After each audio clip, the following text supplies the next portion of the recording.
بنی اسرائیل میں ایک شخص تھا، اس کا نام کفل تھا اور بہت بڑا بدکار تھا۔ ہر رات کوئی نئی خاتون اس کے گھر کی زینت بنتی۔ ایک دن ایک خاتون کو 60 دینار دے کے وہ اپنے گھر لے آیا۔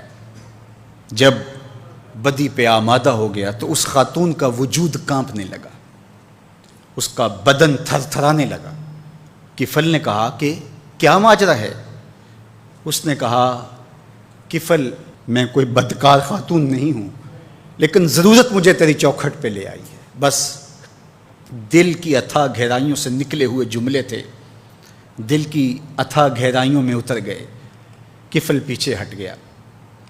میرے اور آپ کے آقا و مولا فرماتے ہیں کہ کفل کا اسی رات انتقال ہو گیا۔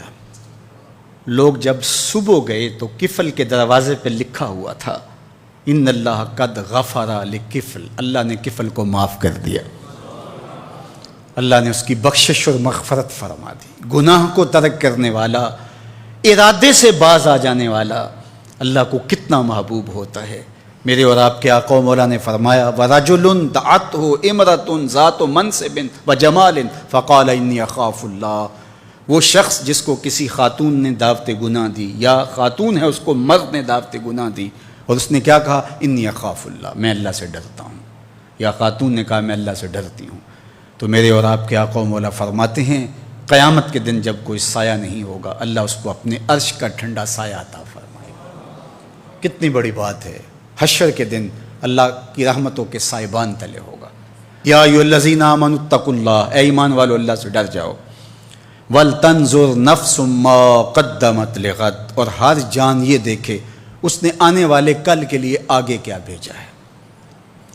حضور علیہ السلام نے ارشاد فرمایا، حضرت ابو ہریرہ رضی اللہ تعالیٰ عنہ سے مروی ہے کہ جب کوئی شخص فوت ہوتا ہے تو لوگ کہتے ہیں اس نے پیچھے کیا چھوڑا، فرشتے کہتے ہیں اس نے آگے کیا بھیجا۔ لوگ تو حساب کرتے ہیں نا، کتنی فیکٹریاں چھوڑی، کتنا بینک بیلنس، کتنی جائیداد، کتنے مربع، کتنی زمینیں، لیکن فرشتے کہتے ہیں اس نے آگے کیا بھیجا۔ حضرت سیدنا عمر رضی اللہ تعالیٰ عنہ بولے حاسبوا قبل ان تحاسبوا وزنوا قبل ان توزنوا، اپنا حساب کرو اس سے قبل کہ تمہارا حساب کیا جائے، اپنے اعمال خود تول لو، کہیں میزان پہ جا کے پریشانی نہ ہو۔ عمرے سے حج سے جب واپس آتے ہیں تو جب آخری دن ہوتا ہے تو ہر بندہ اپنا سامان تول رہا ہوتا ہے، کیوں میاں؟ ایئرپورٹ پہ پریشانی نہ ہو۔ حالانکہ اگر 2 3 4 کلو بڑھ بھی گیا تو وہ ویسے بھی گزرنے دیتے ہیں، یا چند ریال دیں گے تو آپ گزر جائیں گے، لیکن اس کے باوجود چند لمحوں کی پریشانی سے بچنے کے لیے بار بار اپنا سامان توڑ رہے ہوتے ہیں کہ وہاں جا کے پریشانی نہ ہو۔ یار آب زمزم ہے، کھجوریں ہیں، ان کا وزن بڑھ گیا تو پریشانی ہوگی اور تم اس سے ڈرتے ہو، اور اگر برائیوں کا وزن بڑھ گیا تو کہا وزنوا قبل ان توزنوا، قبل اس سے کہ تمہارا وزن کیا جائے تم وزن پہلے کر کے دیکھ لو، تمہیں پتہ ہے تم کھڑے کہاں۔ ہر شخص کو پتہ ہے کہ میرے پاس نیکیاں کتنی ہیں، ہر شخص کو پتہ ہے میرے پاس برائیاں کتنی ہیں، نیکیاں محض اللہ کی رضا کے لیے کتنی ہیں، فساد نیت کا شکار کتنے عمل ہیں، ریاکاری کن کے ساتھ جڑ گئی، میرے کون سے اعمال ہیں جو عجب نے برباد کر دیے۔ ہر بندے کو پتہ ہے کہ میں کہاں کھڑا ہوں، اپنے عمل کا اسے محاسبہ کرنا چاہیے۔